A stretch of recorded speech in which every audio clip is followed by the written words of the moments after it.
As we reach the 15th anniversary of 9/11, the establishment is attempting to derail 9/11 truth with disinformation about Saudi Arabia. But as Michel Chossudovsky of globalresearch.ca points out, if we ever hope to derail the never-ending war on terror, we must be absolutely clear that neither Al-Qaeda nor Saudi Arabia could have pulled off the attacks of that day. This is the GRTV feature interview with your host, James Corbett, and our special guest, Michel Chossudovsky. The tragic events of September 11, 2001 constitute a fundamental landmark in American history, a decisive watershed, a breaking point. Millions of people have been misled regarding the causes and consequences of 9/11.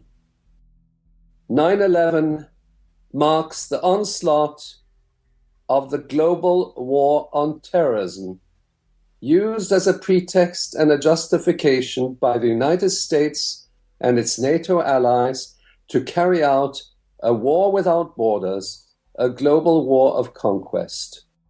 A far-reaching overhaul of military doctrine was launched in the wake of 9/11.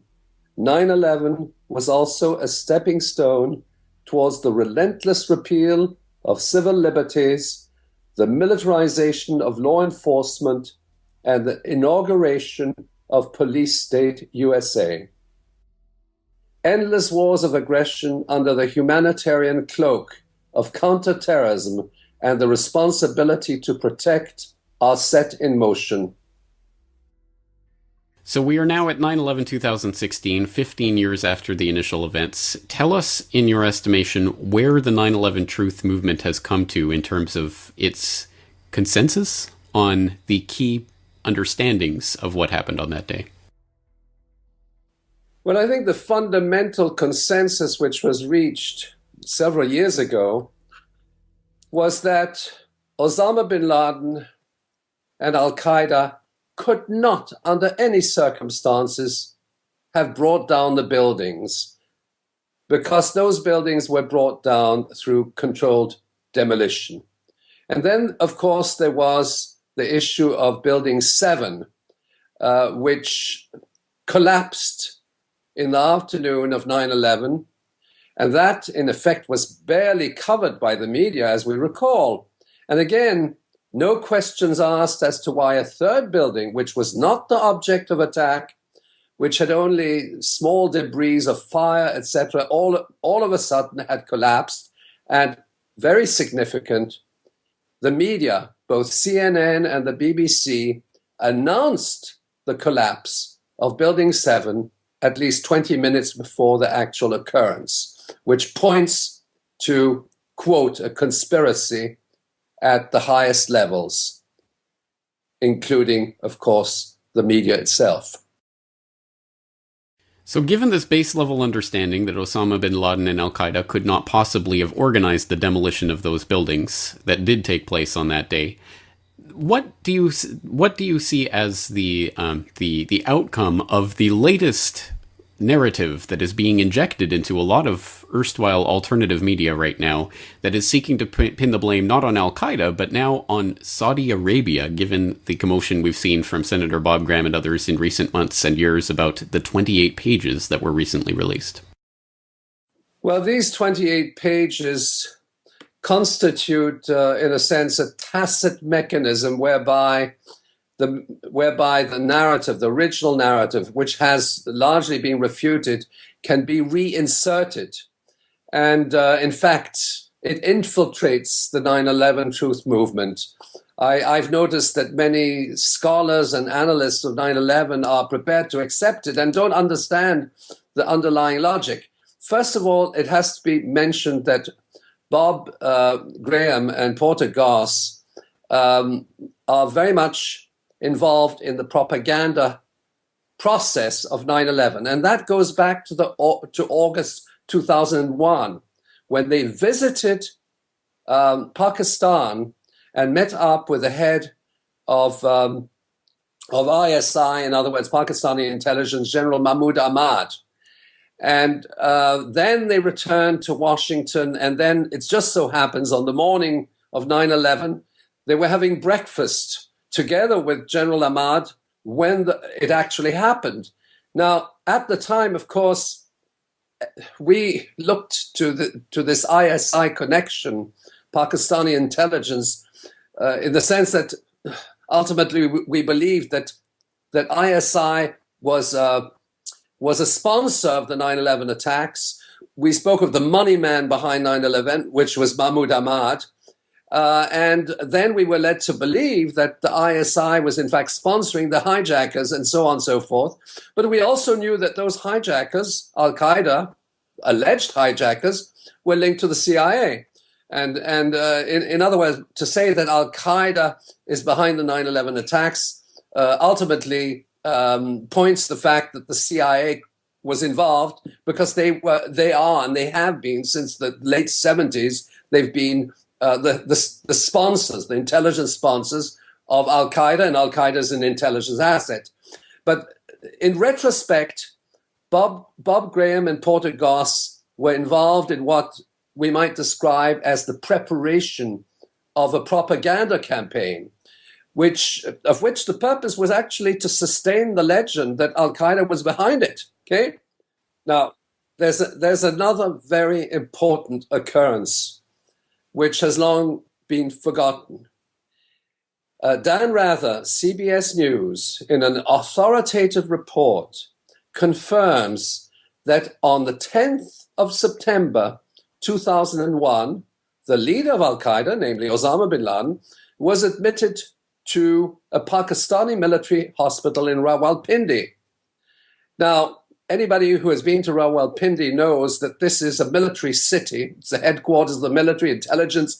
It's swarming with US military advisors. And then, of course, in the wake of 9/11, they say, where is Osama bin Laden? We can't find him.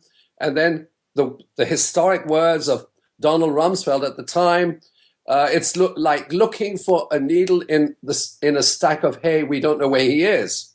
But that was a lie. They knew perfectly well that on the 10th, he has been admitted to a Pakistani military hospital, which was within walking distance of the US military missions, and that he could not reasonably have coordinated these attacks. Admittedly, if he coordinated, but he should have been present in some form or another, presumably from his laptop, in the hospital. But the issue is that his whereabouts were known.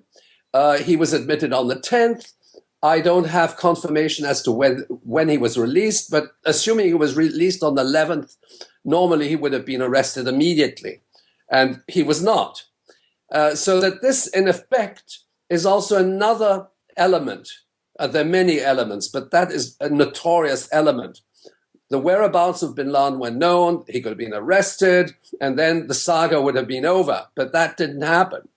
What did happen, because the propaganda campaign was launched, is that on the 12th of September, NATO, the Atlantic Council, its governing body, intimated that the United States had been attacked by a foreign power.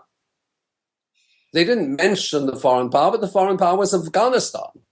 Now, I didn't see nobody saw any, Afghani jets in the streets, in the skies of New York that particular day.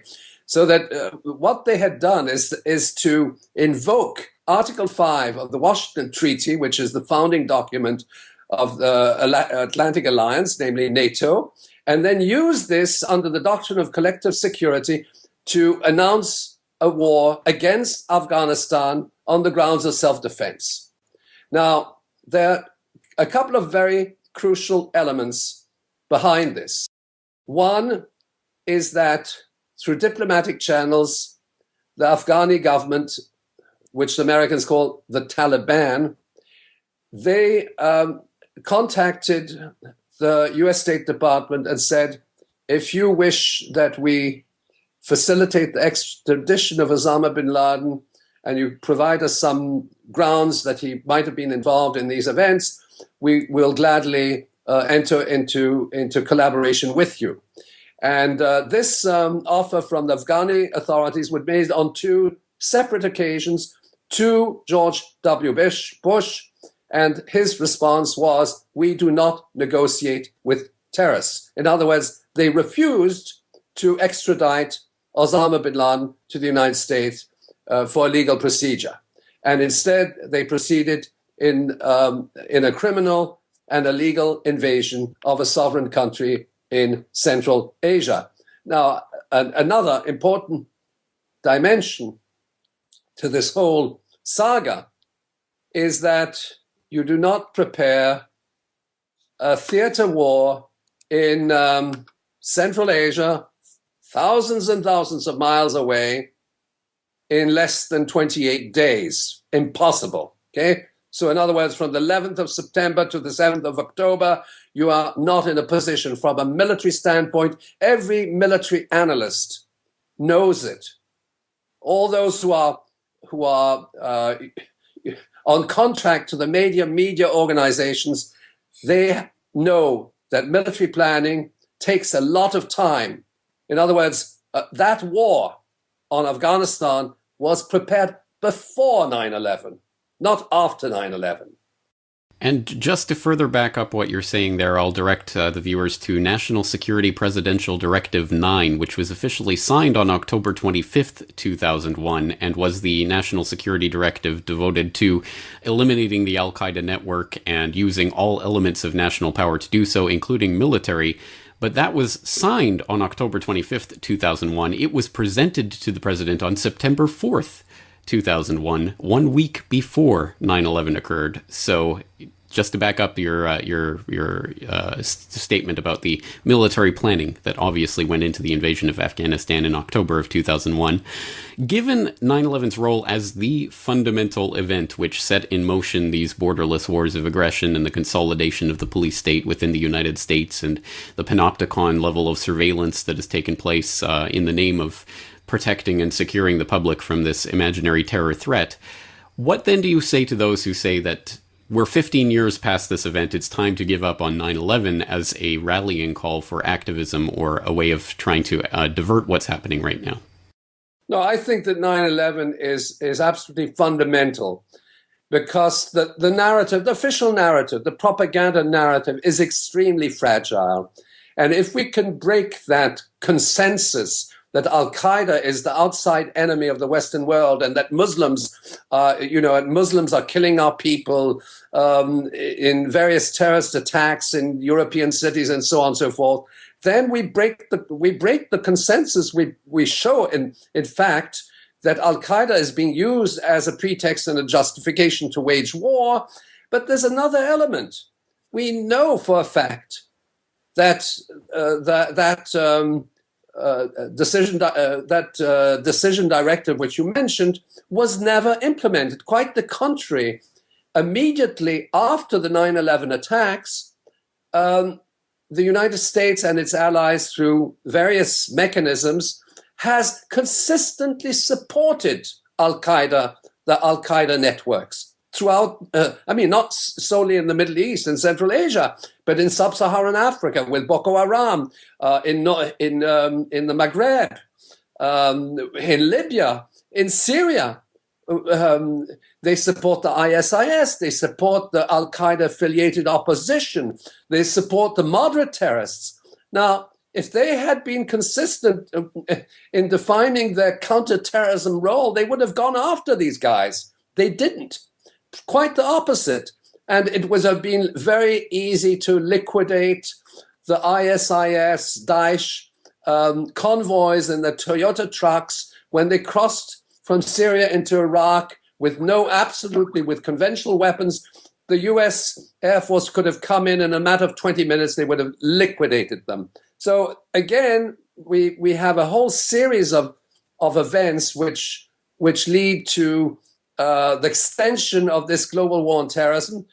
But you see, what is now happening with the 28 pages is that they say Saudi Arabia is involved. Now, that is really a way of shifting the blame in the state sponsorship of terrorism to a foreign power, with a view essentially to creating a vacuum in terms of any kind of police investigation as to who might be responsible. And I'm not going to say who is responsible, because I think that has to do with a police investigation. All we can say at this stage is that official narrative is a lie. It's based on fabrications. It doesn't stand up. It has been refuted. And the next stage is, of course, that police authorities respond to their mandate and conduct an investigation.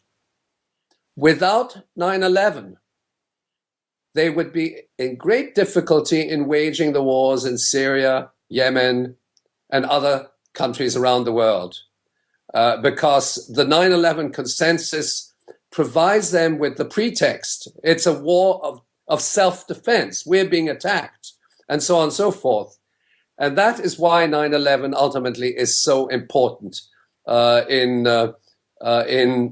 terms of what is happening today, which is a war without borders, a globalization of war. We have to break this myth of 9/11 to really untangle all of the webs that have been weaved around it over the years and all of these wars that are going on right now. So on that note, we'll direct people, of course, to globalresearch.ca, where they will find enormous amounts of information, not only, of course, about 9/11 and related aspects of what happened on that day, but, of course, everything that's happening around the world as a result of that day as well. Michel Chossudovsky, thank you again for your time today.